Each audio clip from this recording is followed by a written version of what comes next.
golle Fulbe TV laatake golle moƴƴuɗe jogiten Fulbe TV télévision nga gondeten golle Fulbe TV laatake golle moƴƴuɗe jogiten Fulbe TV télévision nga gondeten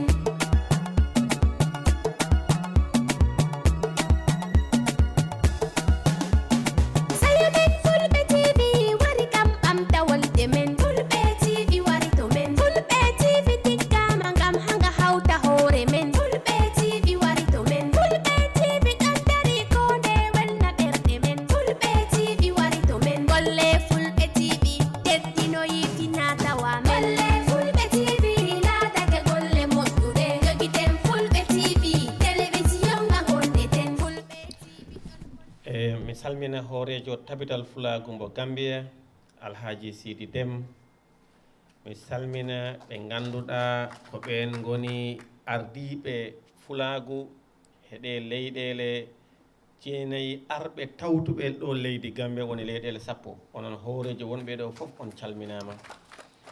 mi yetti on no pete pete he inde son excellence président Adama Barrow en keɓiɗo hoorejo tabital fulagu mbo Sénégal hoorejo tabital fulagu mbo Togo gonnoɗo hoorejo tabital fulagu mbo Niger en keɓiɗo hoorejo tabital fulagu mbo Mauritanie hoorejo tabital fulagu mbo Guinée Conakry dewɗo e hoorejo tabital fulagu mbo Sierra Leone mboɗo hoorejo tabital fulagu mbo Ivory Coast mboɗo dewɗo e hoorejo tabital fulagu mbo Sudan onno ɗo dewɗo e hoorejo tabital fulagu mbo Ghana on mboɗo en mbiyama Guinée Bissau heɓe he lawol ɓe jottaki tawo darande amen ɗo hande ko inde His Excellency President Adama Barrow ko kanko mbaɗɗon invite pour o wonadi keynote speaker o wi yomi wi Seedy Deme he hoɓɓe makko ɓe o bisnima on Gambia ɗo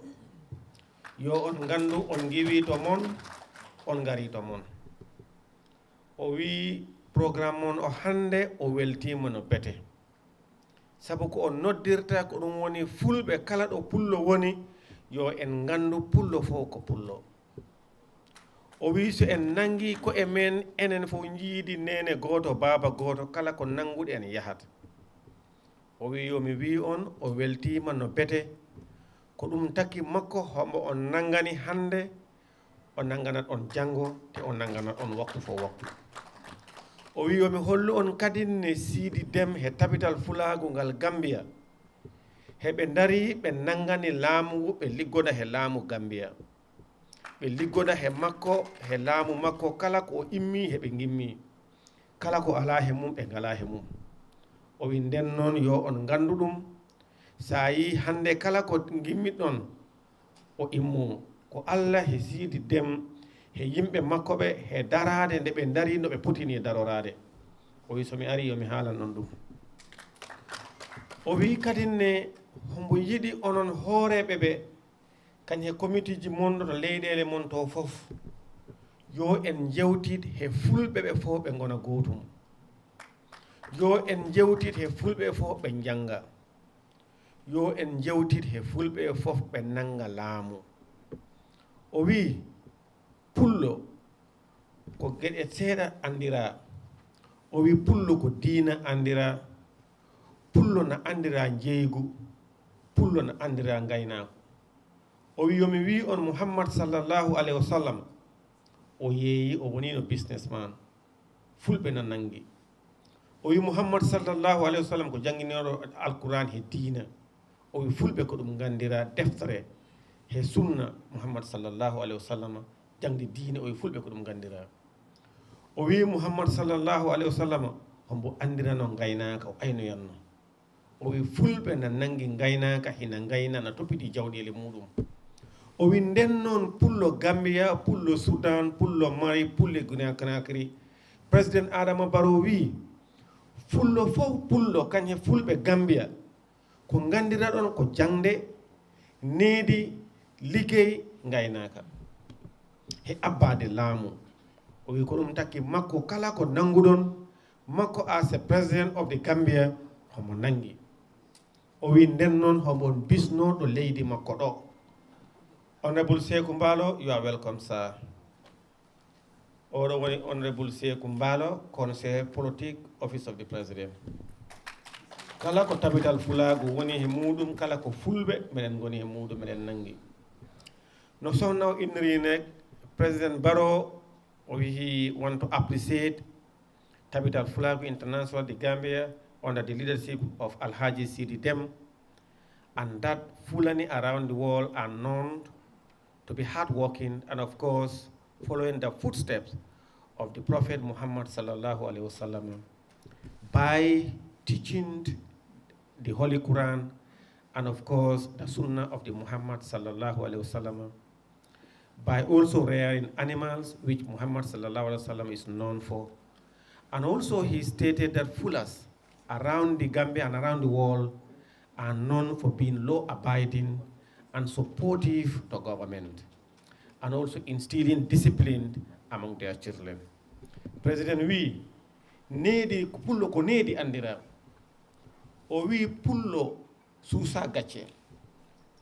pullo suusa hersinede, pullo anda wadde kontor laamu. O wi nden noon he ɗum ko ɗum on nangi on ngariɗo hande pour inter-countries dialogue. O wi kala ko neɗɗo wawi wadde he aduna, kala fitna, kala seytane, o wi wolwo 1 wolwo 2 guerre aduna o fof, guerruji ɗiɗi fof, o wi ko he taabul he suudu ɓe jooɗi ɓe jewti, o wi ko ɗum humni ɗe guerruji. O wi kala fitna mo gonɗa he muɗum, kala seytane ko humnata ɗum ko jooɗade yewta. O wi si tawi ɗum waɗi nden noon o wi fulɓe kala ɗo gonɗen he aduna he yo en continue ko gandiranɗen ko ɗum woni jam, yaha jam, waɗa jam, nana jam. O wi ko ɗum pullo andira.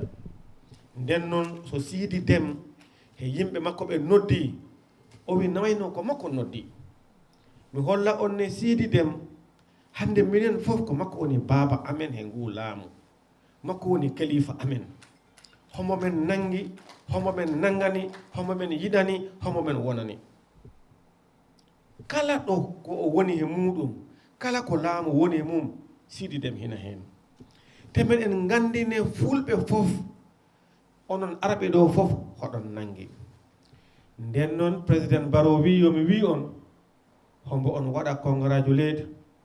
hombo on wiya yo en continue pour ligguey meɗen ɗe. Aduna ala ko nawta ɗum so wona jam, he famodirgol, he golle, ko golle goni fof. O wi kadi mi wiya on ne sukaɓe ɓe yo en tinno sukaɓe ɓe janga alquran, ɓe janga école. O wi yo en tinno musidɓe ɓe to ɓe mbawi wonde fof e aduna yo ɓe keɓ kayitaji. Sa woni he leydi, a woni he dula, a jibinama dula, ya a tambo kayitaji, ya a heɓ kayitaji leydi ndi. Ko ɗum woni doole maɗa, ko ɗum woni doole meɗen. So en mbaɗi ɗum, hande kala ɗo jaaɗa, siko gandal nasaran, siko gandal alquran, siko gandal aada, ala ɓurɗo ɗum pullo, tawi pullo no jooɗi no nangi horde muɗum nde. Nden noon on beltanama, président Barrow wi yomi wi on o weltima, o wawani arde ɗo, kono mbo famodiri he maɓɓe waktu fof waktu, o weltima, o wi ono besɗimama on leydi Gambia. Hombo yakori tan ɗe balɗe 2 ha 3 ɗe gonɗon ɗe ɗo hen, on gandanne de hono Seedy Dem he yimɓe makko ɓe nangiri laamu ngu, nanginari mbo, goni gotum, ɓe gaddi Gambia fof wona gotum. Ko ɗum taki kala ko ɓe nangi o walla ɓe. Naam haalama ko gonga, min kemnoɗo feddeji 2, kono o wi ɗum wawta wonde, yo ɓe jaa ɓe jooɗo ɓe jewta, ɓe mbaɗa congrès. O noddi ɓe, o yewtidi e maɓɓe, o nuli men, min jewti, ɓe jeehi ɓe mbaɗi Seedy Dem en mbaɗi no o wini. O welti hen no pete. Then on, we want to thank you on behalf of the President and assure you of his support to the Fulani who are committed to nation building. And that in the Gambia, the Fulani tribe is known for hard work, dedication, education, and propagation of Islam. And that is what government wants. We are proud of you. On behalf of His Excellency President Adama Barrow, we are on Bismillah Modern Gambia, or what on we wish all the best. Thank you. Honorable Kumbuti Jodi Pewi, ko kalɗa ko ala ko wattete hen wiide pullo andira ko jaam non jehen jaam dañen jaam sabu to jaam ala jama juuletake so tawi wiya pullo andira ko jaam andira ko diine andira ko golle andira ko gaynaka alay sogo mbaɗen feere no jaam dañire sabu so en dara so gonani e jaam en mbatta ko jiɗen wadde ko noon Allah jarama kadi son excellence hoore leydi Gambia Allah jarama yo Allah ken wadde ko biɗoɗen kadi ko kalɗa ko kadi en gartat hen seeɗa ko nde ko daroɗen jangde sukaɓe sabu ko sukaɓe goni janggo men kadi mo ala jangde ala kayit ala needi wawa ɓamtade ɗum noon daroɗen jangde sukaɓe no mawɗo leydi Gambia wiiri ni.